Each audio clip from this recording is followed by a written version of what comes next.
Good morning students. आज हम लोग चालू करेंगे नया chapter number 12, some basic concepts of organic chemistry.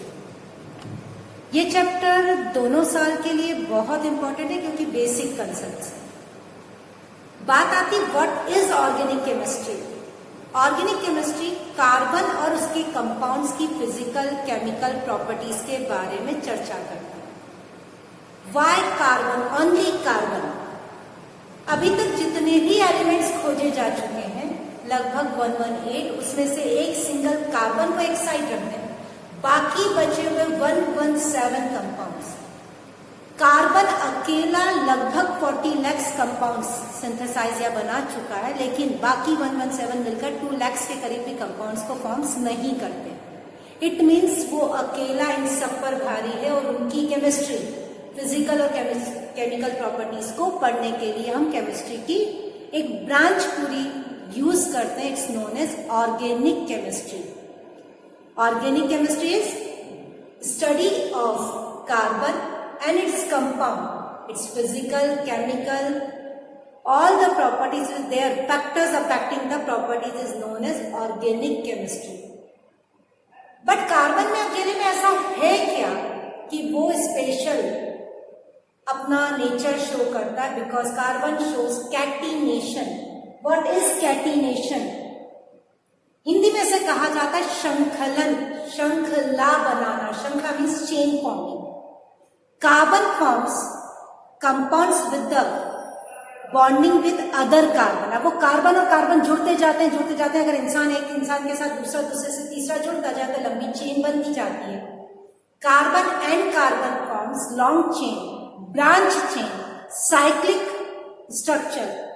अब वो इतने तरह के कंपाउंड बनाता है। अगर 5 कार्बन है तो 5 कार्बन ऐसे भी जुड़ सकते हैं, इस प्रकार से भी जुड़ सकते हैं, ये भी 5 कार्बन है, 5 कार्बन ऐसे भी जुड़ सकते हैं। मतलब cyclic, single chain, branch, double branch, और तो और इन ब्रांच के अलावा single bond, double bond, triple bond. मतलब कार्बन में तो सिर्फ 5 कार्बन वाला, 2 कार्बन भी जुड़ सकते हैं, 3, 10, 15, 20, 25, 30 लंबी कार्बन की चेन बन सकती, ब्रांच, साइक्लिक। फिर उनमें भी single bond, double bond, triple bond. Carbon carbon के साथ सिंगल बॉन्ड भी बनाता है, डबल बॉन्ड भी बनाता है, कार्बन और कार्बन के बीच ट्रिपल बॉन्ड भी बनता है। कार्बन हैलोजन के साथ, ऑक्सीजन के साथ, सल्फर के साथ भी बॉन्ड बनाता है। इसकी बॉन्ड फॉर्मेशन की कैपेसिटी के कारण ही अकेले कार्बन के बहुत सारे कंपाउंड पॉसिबल है। इसीलिए केमिस्ट्री की एक स्पेशल ब्रांच हम लोगों ने पढ़ी which is known as organic chemistry. अब यहां इस कैटिनेशन की डेफिनेशन है, carbon forms covalent bond with other carbon and forms long chain and many compounds which is known as catenation. Carbon के इस नेचर के साथ स्टार्टिंग में पुराने जो साइंटिस्ट थे, बर्जीलियस था, उसका ये मानना था कि कार्बनिक या ऑर्गेनिक सब्सटेंस केवल किसी लिविंग ऑर्गेनिज्म से ही प्राप्त हो सकते हैं। किसके साथ? वाइटल फोर्सेस से। What is vital forces? By the living organism. अब लिविंग में प्लांट्स भी हो सकता है और एनिमल भी। जैसे लैक्टिक एसिड दूध से मिलता, और दूध किसी न किसी एनिमल से। साइट्रिक एसिड जो साइट्रस फ्रूट्स होते हैं, चाहे वो नींबू हो, मौसम्बी हो, संतरा हो, इसका मतलब टार्ट्रिक एसिड इमली से, मैलेइक एसिड एप्पल से। तो स्टार्टिंग में बर्जीलियस का ये मानना था कि जितने भी ऑर्गेनिक कंपाउंड्स है वो किसी न किसी जीवित सब्सटेंस से मिलेगा। आप उसे निकाल सकते हैं, बट आप उसे लैब में सिंथेसाइज नहीं कर सकते, और लैब में भी इनऑर्गेनिक कंपाउंड से नहीं, किसी ऑर्गेनिक कंपाउंड से इसे सिंथेसिस करना पड़ेगा। सबसे पहले एफ वोलर नामक व्यक्ति आया जिसने लैब में फर्स्ट ऑर्गेनिक कंपाउंड बनाया। वो कंपाउंड था urea. First organic compound which is synthesized in lab is urea. Urea formula NH2CONH2, first organic compound which is synthesized in lab is urea. Formula is NH2CONH2. Scientist name is F. Wohler. तो यहां दो छोटे question बन गए. Which organic compound first in lab synthesise organic compound synthesising in lab is urea. Name of scientist F. Wohler. Third question, give the equation of synthesis of urea. तो ये बनी थी अमोनियम साइनेट से, NH4CNO से.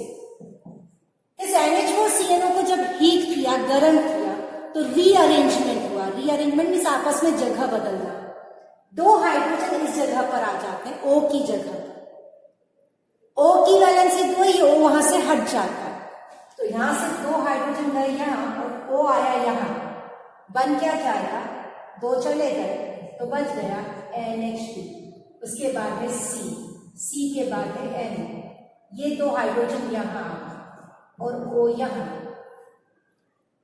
By ammonium cyanide inorganic salt, urea is synthesized in lab.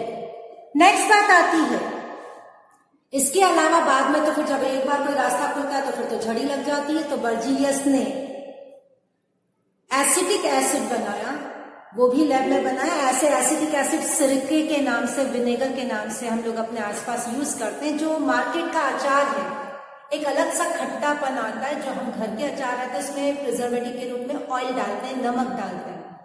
Market में oil इतना महंगा कौन यूज करे, तो उसमें थोड़ा सा सिरका डाल देते हैं, विनेगर. हम घरों में भी सॉस बनाते समय विनेगर वगैरह डालते हैं. ये एसिटिक एसिड जो है उस बर्जीलियस ने, कोल्बे ने एसिटिक एसिड को फर्स्ट टाइम लैब में सिंथेसाइज किया था. फिर मीथेन भी बना बर्थलोट द्वारा. ये 3 वैज्ञानिकों के नाम आपकी बुक में दे रखे. तो ये 3 छोटे क्वेश्चन हो गए. First organic compound urea. Acetic acid किसने बनाया लैब में फर्स्ट बार, इसका कोल्बे ने. और नेक्स्ट बर्थलोट ने कौन सा कंपाउंड बनाया था, मीथेन. मीथेन का फॉर्मूला क्या है, CH4. मीथेन है CH4 और एसिटिक एसिड का फॉर्मूला है CH3COOH. अब बात आती है कार्बन के नेचर की और उसकी वैलेंसी. वैलेंसी का मतलब होता है उसके कितने बॉन्ड बनाने की मैक्सिमम कैपेसिटी है, और उतने मैक्सिमम बॉन्ड बनाने के बाद ही वो सैचुरेट होगा. विदाउट कंप्लीटिंग वैलेंसी कोई भी एलिमेंट इस अर्थ पर सिंथेसिस नहीं हो सकता, सैचुरेटेड नहीं हो सकता, सबसे बड़ी बात वो स्टेबल नहीं हो सकता. तो वैलेंसीज लिखनी आप नोट कर लें. Hydrogen, chlorine, fluorine, bromine, iodine, इन सब की वैलेंसी है 1. ऑक्सीजन, सल्फर, इनकी वैलेंसी है 2. नाइट्रोजन की वैलेंसी है 3 और कार्बन की वैलेंसी है 4. अपने काम का इसमें हो जाएगा. बाकी वैलेंसीज हम 3rd 4th चैप्टर में और पढ़ेंगे. फिलहाल वैलेंसीज हाइड्रोजन, क्लोरीन, ब्रोमीन और आयोडीन की है 1. ऑक्सीजन और सल्फर की है 2. नाइट्रोजन की है 3 और कार्बन की वैलेंसी है 4. अब बात आती है नया topic, hydrocarbon. Organic compound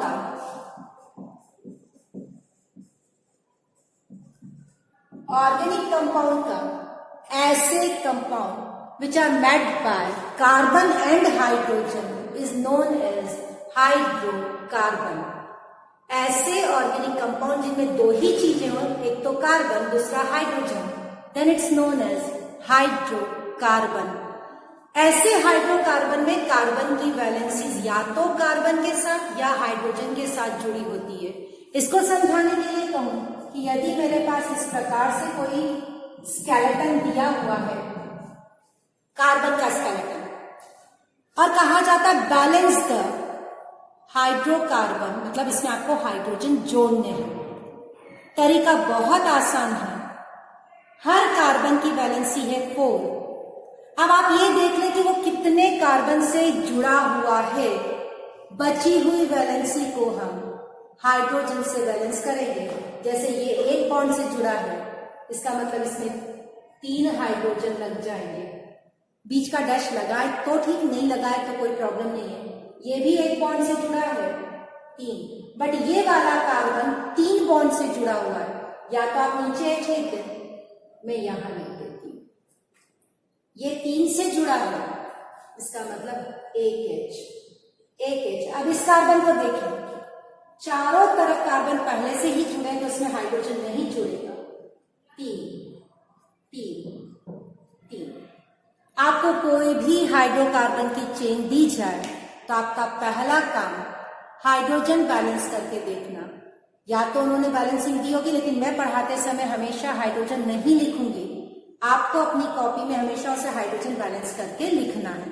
next चीज, सिग्मा और पाई बॉन्ड गिनना। अब ये कुछ नाम है जो इस समय लगेगा कि madam what is sigma, what is pi, what is hybridisation. तो ये नाम सिर्फ अभी रटकर रखें। इस चैप्टर के एंड तक आते आते और 3rd और 4th चैप्टर पढ़कर हम इन सब चीजों को बहुत अच्छे से सीख चुके होंगे। यहां पर इन चीजों को डिस्कस नहीं किया जा सकता। कैसे सिग्मा और पाई गिनेंगे? बहुत आसान तरीका। अगर कहीं भी सिंगल बॉन्ड बना, एक बॉन्ड, तो वो हमेशा सिग्मा होगा। कहीं 2 बॉन्ड बने हैं तो उसमें से एक सिग्मा एक पाई। आप चाहे नीचे सिग्मा लिखे ऊपर पाई, उससे मुझे मतलब नहीं, हम तो नंबर काउंट कर रहे हैं। तो इन 2 में से एक सिग्मा एक पाई। और अगर ट्रिपल बॉन्ड है तो एक सिग्मा और 2 पाई बॉन्ड होंगे। सिंगल बॉन्ड हमेशा सिग्मा, डबल बॉन्ड सिग्मा। किसी भी फॉर्मूले में सिग्मा और पाई बॉन्ड को काउंट करने के लिए डॉट लाइन स्ट्रक्चर को फैलाकर लिखना है। What is dot line structure? इस स्ट्रक्चर में कार्बन और हाइड्रोजन को, मतलब including hydrogen, there is a dot. अब अगर मैंने ये एक डॉट लगाया है, इसका मतलब ये कार्बन है विथ हाइड्रोजन। अब कितने हाइड्रोजन होंगे वो अंडरस्टूड है। एक कार्बन के साथ हाइड्रोकार्बन में 4 हाइड्रोजन मैक्सिमम रह सकते हैं। सिंगल डॉट का मतलब हुआ CH4। लेकिन अगर मैंने लाइन लगा के ये डॉट लगा दिया, तब ये दोनों CH4 नहीं है। आपको वैलेंसी कंप्लीट करनी है। इसका मतलब हुआ ये भी कार्बन है, ये भी कार्बन है। हर कार्बन की वैलेंसी 4 होगी। चूंकि एक बॉन्ड बना हुआ है तो अब इसे CH4 नहीं लिखेंगे, बल्कि ये होगा CH3, ये होगा CH3। डॉट लाइन, डॉट का मतलब होगा CH3 लाइन CH3। अगर आपको डॉट और लाइन स्ट्रक्चर है तो ये आपकी अंडरस्टैंडिंग है कि it is carbon with balance hydrogen. अगर यहां डबल बॉन्ड लग गया, इट मीन्स इसका मतलब है ये भी कार्बन है, ये भी कार्बन है, उनके बीच डबल बॉन्ड है। इट मीन्स आप ऐसे लिखेंगे तो यहां 2 हाइड्रोजन। डॉट लाइन स्ट्रक्चर को फैलाकर लिखना है, उसके बाद सिग्मा और पाई बॉन्ड लिखना है। अब अभी भी इसे मैंने फैलाकर नहीं लिखा।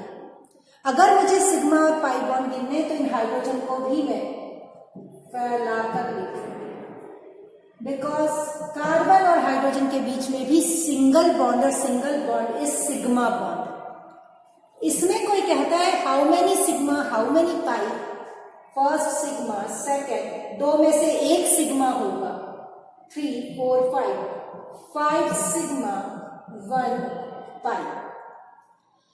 किसी भी स्ट्रक्चर में सिग्मा और पाई को गिनने के लिए आपको उसे फैलाकर लिखना है। और अगर वो डॉट लाइन स्ट्रक्चर है तो पहले उसमें कार्बन और हाइड्रोजन को बैलेंस करना है। जैसे अगर ये दिया है, डॉट है, ये भी डॉट है, ट्रिपल बॉन्ड एन है, ये भी डॉट है, ट्रिपल बॉन्ड एन है, ट्रिपल बॉन्ड एन डॉट के साथ, ये डॉट, ट्रिपल बॉन्ड एन। इसका मतलब हुआ कि ये कार्बन, उसके बाद triple bond N, carbon carbon carbon carbon triple bond N. अब अगर ये नहीं होता का होता तो इसकी एक खासियत, इस कार्बन के 4 बॉन्ड बन रहे हैं, 1 2 3 4, इस कार्बन के भी बन रहे हैं 1 2 3 4, बट इस कार्बन के 3 बॉन्ड बन रहे हैं। तो जब आप इसे फैलाकर लिखेंगे तो इस प्रकार से लिखेंगे।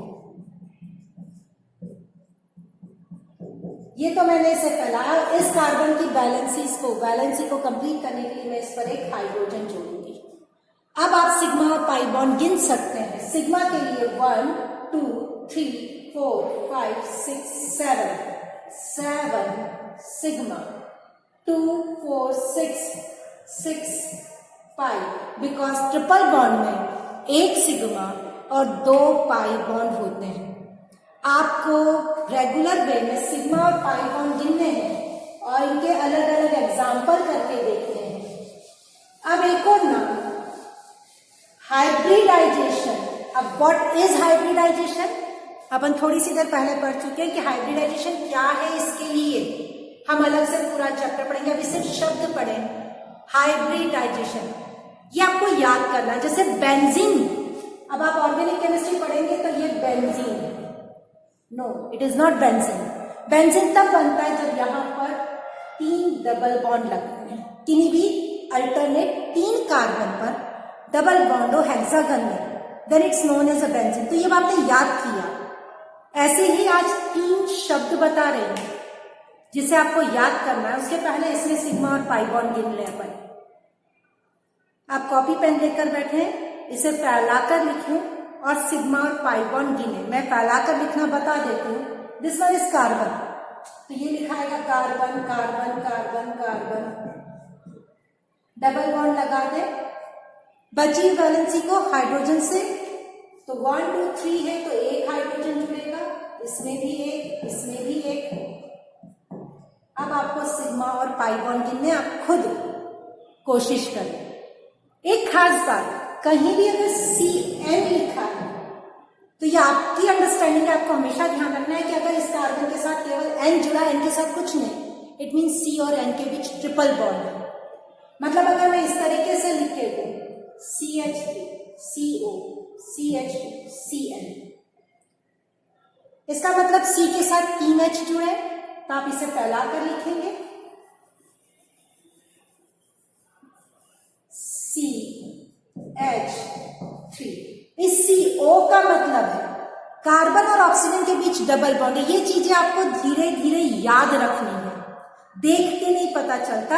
एक आध बार आप सुनेंगे कि अगर CO लिखा है इट मीन्स कार्बोनाइल, CO के दोनों तरफ कार्बन हो तब CO कार्बोनाइल, और इस कार्बोनाइल का मतलब होता है C डबल बॉन्ड O, फिर CH2 है। अब ये CN है, CN का मतलब है C ट्रिपल बॉन्ड N। मतलब आपको ये 2 बातें आज की बात याद रखनी है कि केवल CN है then C triple bond N, और CO है तो C डबल बॉन्ड O। अब आप सिग्मा और पाई बॉन्ड गिन सकते हैं। प्रैक्टिस के लिए आप इसे पॉज करके फिर सिग्मा और पाई बॉन्ड गिनना। अब मैं एक नया हेडिंग बताऊं, hybridisation. Name of hybridisation, bond angle and geometry, ये तीनों रटने हैं। पलटने के लिए आपको समझ में क्या लाना है वो सुन लें। अभी फिलहाल इस चैप्टर तक हमारे कोर्स में 3 प्रकार के हाइब्रिडाइजेशन है, sp3, sp2 एंड sp। ये क्या है अभी आपको समझ नहीं आएगा, because you don't know what is orbitals. जब तक ऑर्बिटल्स नहीं पता पड़ेंगे हाइब्रिडाइजेशन नहीं समझ आएगा। फिलहाल आप केवल नाम याद करें कि 3 तरह के हमें नाम याद करने, sp की पावर 3 मतलब 3 p है, sp2 मतलब p 2 है और एक s ऑर्बिटल है, एंड 1s 1p। किसी का भी हाइब्रिडाइजेशन अगर sp3 होता है तो उसकी जो ज्योमेट्री होती है वो टेट्राहेड्रल होती है। टेट्राहेड्रल का कल मैंने आप लोगों को एक मॉडल बताया। ये जो shape it's known as a tetrahedral, 3 ऐसे नीचे की तरफ और एक डंडी ऊपर की तरफ। इस टेट्राहेड्रल को अगर मैं ड्रॉ करूं तो ये इस तरीके से ड्रॉ होता है। ये जो चौथी डंडी ड्रॉ करूंगी ये वाली, ये पीछे की तरफ आ रही है तो डॉटेड लाइन से ड्रॉ होता है। ये बीच में नहीं है, पीछे की तरफ जा रही है, और सारे एंगल होते हैं 109.28। ये आपको याद करना है कि टेट्राहेड्रल शेप का जो बॉन्ड एंगल है वो 109.28 होता है। और ये शेप कब होता है? जब sp3 हाइब्रिडाइजेशन होता है। अगर sp2 हाइब्रिडाइजेशन है तो ट्राइगोनल, इसका शेप इस तरीके से होता है, 120 डिग्री का एंगल होता है। ये लीनियर है, 180 डिग्री। ट्राइगोनल एंड लीनियर,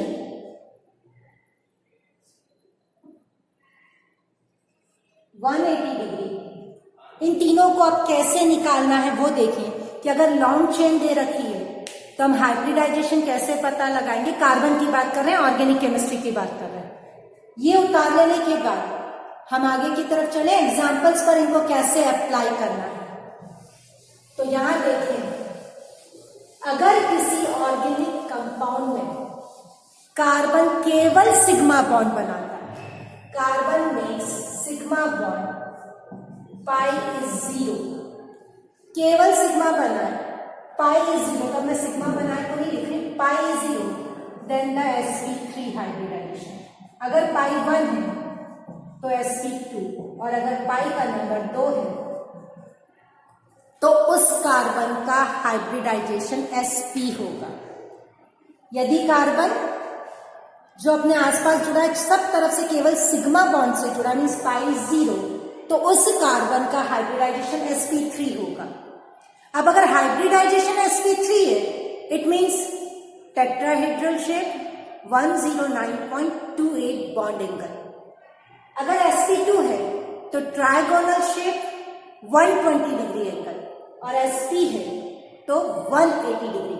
अच्छा, मैथ्स के स्टूडेंट्स के हिसाब से हम कहें कि अगर sp3 लिखा है, sp2 लिखा है, sp, इसमें s का परसेंटेज कितना है? 4 ऑर्बिटल्स में, एक s और 3 p, 4 ऑर्बिटल्स में से यदि एक s है तो एंगल कितने का बनेगा? 25 का। तो ये है 25।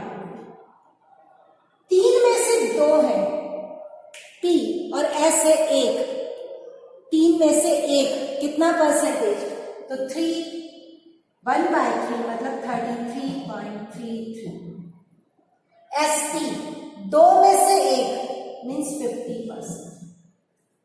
s परसेंटेज सबसे ज्यादा sp हाइब्रिडाइजेशन में होता है। s परसेंटेज सबसे ज्यादा किसमें होता है? sp में। सबसे कम sp3 में 25%, क्योंकि 4 में से 1 है। अगर आपको 4 में से 1 नंबर मिले तो कितने percent, how many percent you gain when you form 4, 1 out of 4, तो 1/4 लिखते हो। ये 1/3 है और ये 1/2 है, मीन्स 25%, 33.33 एंड 50।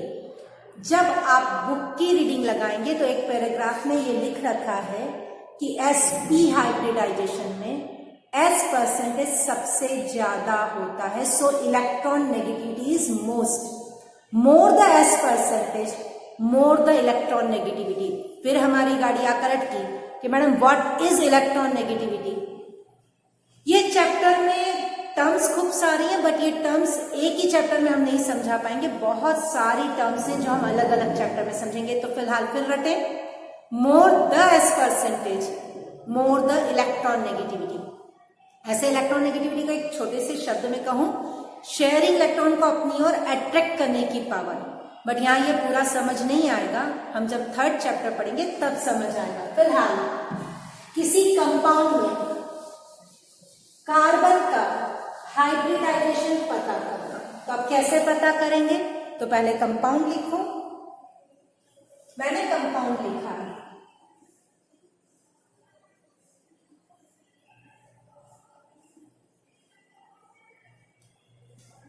पहले तो इस डॉट लाइन को आप कंडेंस फॉर्म की जगह इसको फॉर्मूले के रूप में, मॉलिक्यूलर फॉर्मूले के रूप में फैला कर लिखें।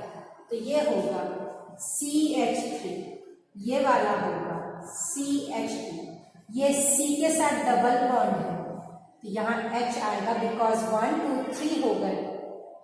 फिर ये C ये वाला, फिर C ट्रिपल बॉन्ड C, फिर सिंगल बॉन्ड CH3। आप इसे ना देखते हुए अपनी कॉपी में खुद भी ड्रॉ करके देख सकते हैं। पहले आप H ना जोड़ें, पहले आप केवल कार्बन लिखें। जैसे मुझे प्रैक्टिस है, आपको प्रैक्टिस नहीं, आप लिखते 1 2 3 4 5 6 7 कार्बन लिखते हैं।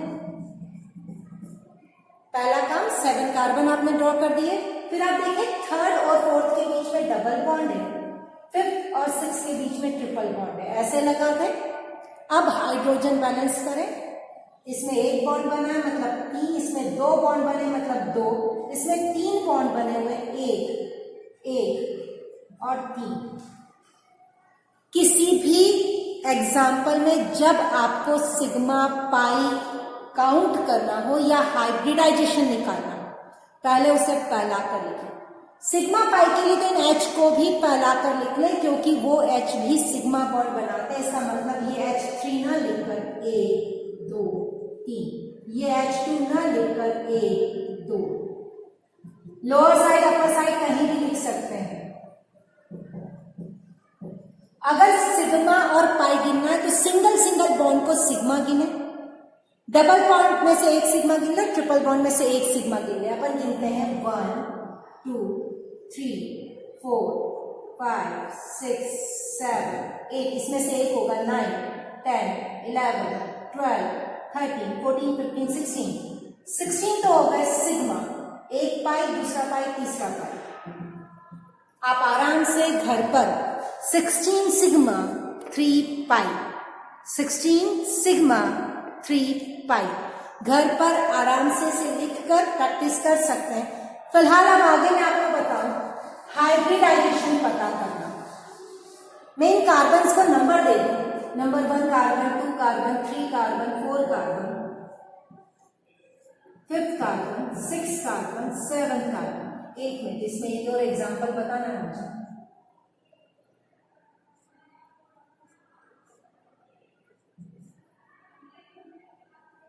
ताकि आपको हर तरह से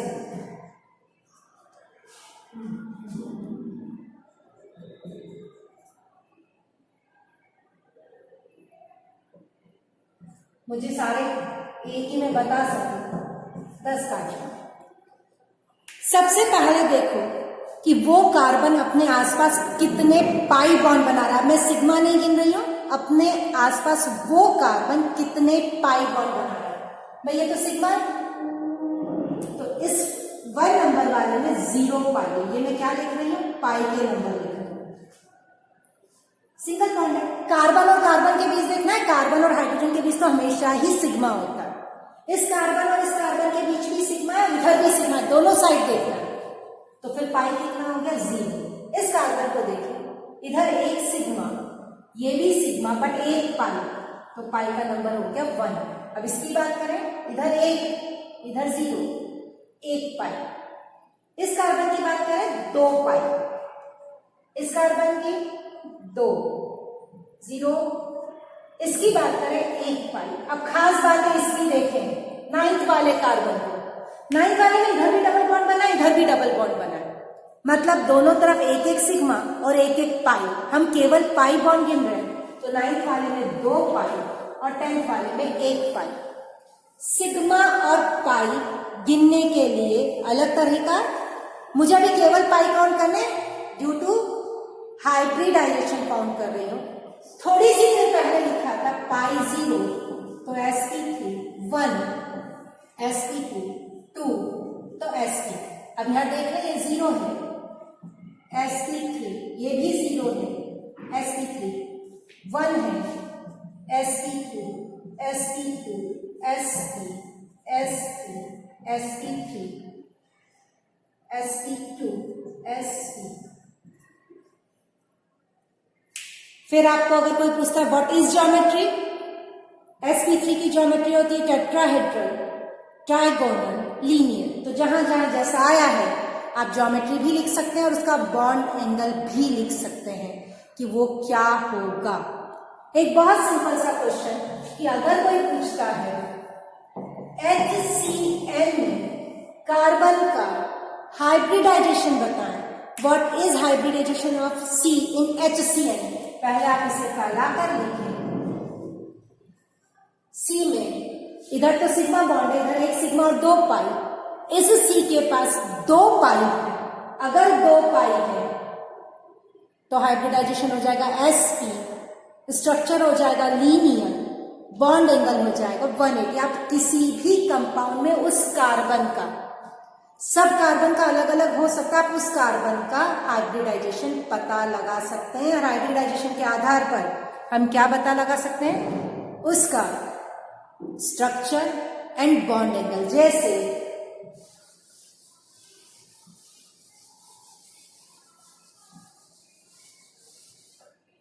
मेरे पास अगर क्वेश्चन है CH3 CO CH3, सबसे पहले फैला कर लिख दिया जाए CH3 CO CH3। अब ये सब सिग्मा है तो sp3 1 पाई है, sp2 sp3, मतलब sp3 sp2 sp3। आप किसी भी एग्जाम्पल में सिग्मा और पाई बॉन्ड कलेक्ट कर सकते हैं और उनका स्ट्रक्चर। अब एक और टॉपिक जो बेसिक है, कार्बन का nature 1 degree 2 degree 3 degree 4 degree carbon.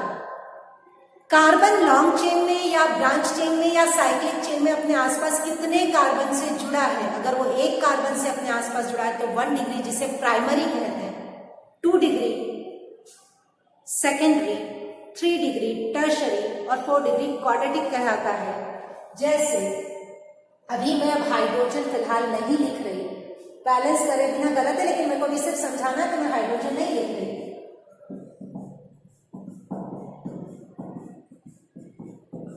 अगर ऐसी लॉन्ग चेन है तो सबसे पहले इसे देखें, ये अपने आसपास एक कार्बन से जुड़ा है, सो 1 डिग्री। ये 3 से जुड़ा है, 3 डिग्री 2 डिग्री 2 डिग्री। ये जो मिडिल वाला है वो चारों तरफ जुड़ा है तो 4 डिग्री। ये 1 degree 1 degree 2 degree 3 degree 1 degree 1 degree. कोई भी कार्बन किसी चेन में अपने आसपास कितने कार्बन से जुड़ा है, it's known as its degree, मतलब primary carbon, secondary carbon, tertiary, और उनसे जुड़े हुए hydrogen known as primary, secondary, tertiary hydrogen. Quadratic hydrogen नहीं होते बिकॉज कार्बन की वैलेंसी 4 है। यदि वो चारों तरफ कार्बन से जुड़ गया तो फिर उस पर कोई हाइड्रोजन जुड़ नहीं सकता। अब हम काउंट करें, how many 1 degree 2 degree 3 degree hydrogen, not carbon, इस एग्जाम्पल में हाइड्रोजन काउंट करें।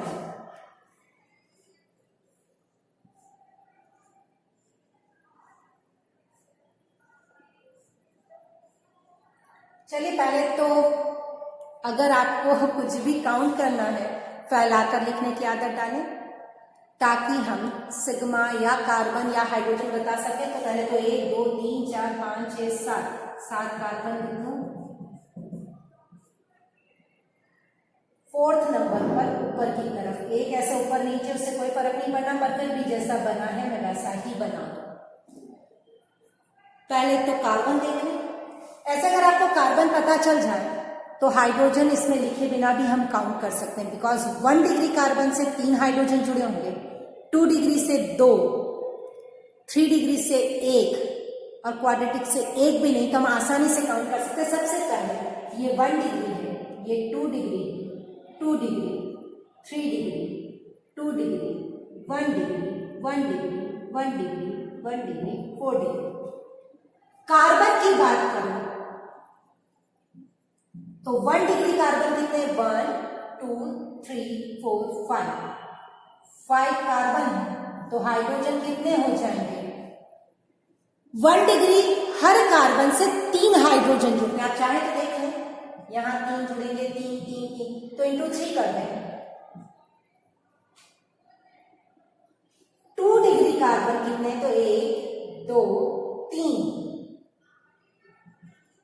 और हर 2 डिग्री कार्बन से 2 हाइड्रोजन जुड़ते हैं तो 6। 3 डिग्री है 1, एक हाइड्रोजन जुड़ता है तो 1। 4 डिग्री है 1, हाइड्रोजन होगा 0। बिकॉज 4 डिग्री में हाइड्रोजन नहीं जुड़ सकता। 1 डिग्री 5, सो हाइड्रोजन 15, 2 डिग्री 3, तो हाइड्रोजन 6, 3 डिग्री 1, तो हाइड्रोजन